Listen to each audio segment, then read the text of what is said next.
The Citadel Code, the philosophy of the medieval knight and noble. Chapter 2. Honor, the unbreakable foundation. Honor formed the bedrock of the knight and noble's existence. It meant a man's word was as solid as the citadel's curtain walls, thick, unyielding, and built to withstand every assault. Falsehood was corrosion.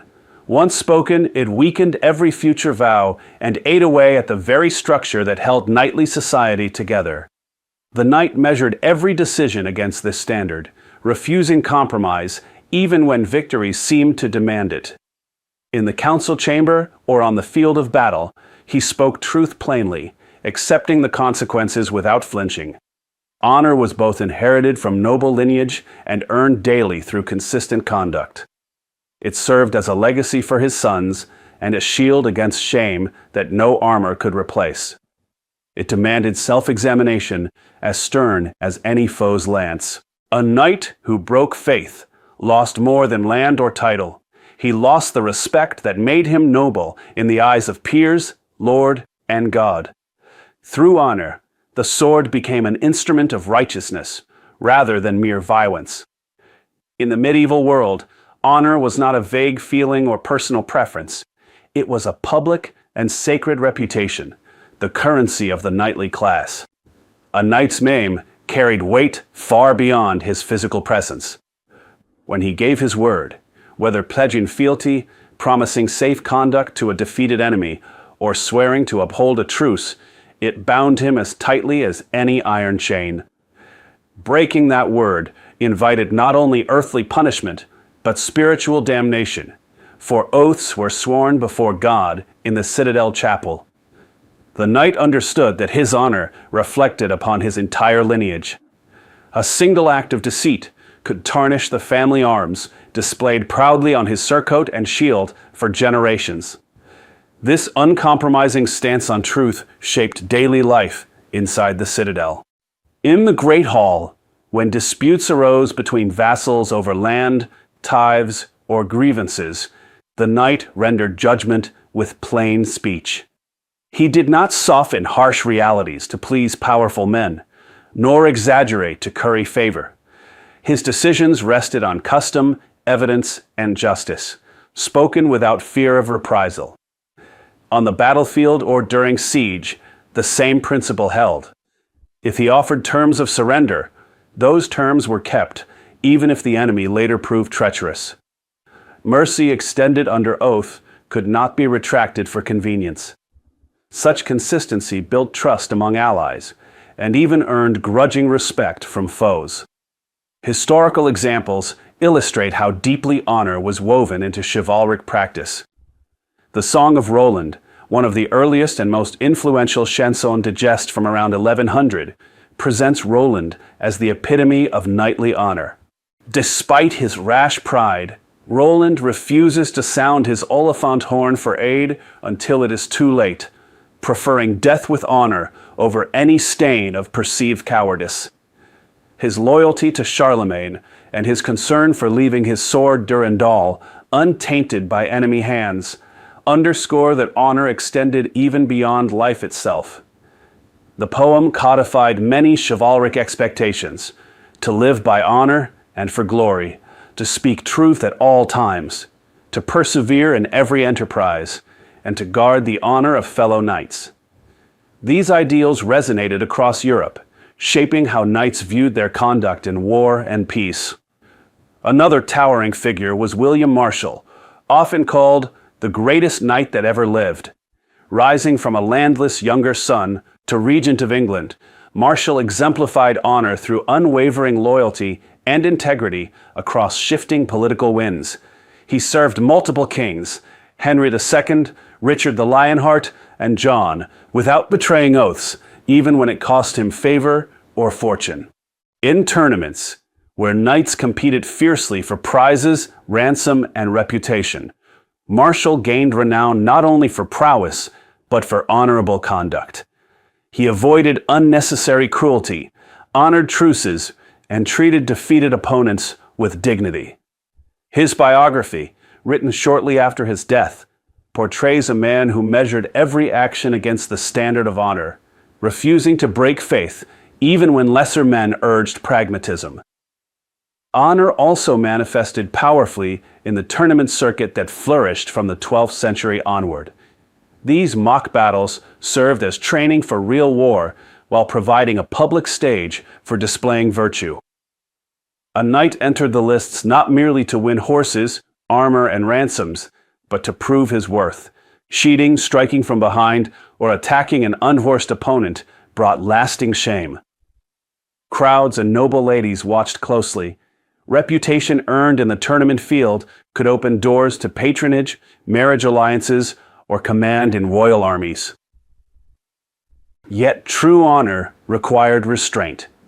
The knight who fought cleanly, spared a worthy opponent, or yielded gracefully when defeated, gained more admiration than the brute who triumphed through dishonorable means. Tournaments thus reinforced that honor was performative yet deeply internal, a balance of public deed and private conscience. Inside the Citadel, honor demanded rigorous self-examination. The knight regularly reflected in the chapel or during quiet hours in the solar. Had he spoken truthfully in council? Had he kept every promise made to vassals or family? Had pride led him to offend where courtesy was due? This introspection mirrored the spiritual discipline of monks, adapting contemplative practice to the warrior's life. Ramon Llull, in his book of the Order of Chivalry, written around 1275, emphasized that the knight must embody virtues worthy of his high station. Honor was not granted automatically by dubbing. It required constant effort to maintain. Llull argued that a knight who failed in honor betrayed the very purpose of his order, to uphold justice, protect the weak, and serve God faithfully. The consequences of lost honor were severe and far-reaching. A knight proven false might face formal degradation, his spurs hacked off, his shield reversed, and his name cried out as traitor in the public square.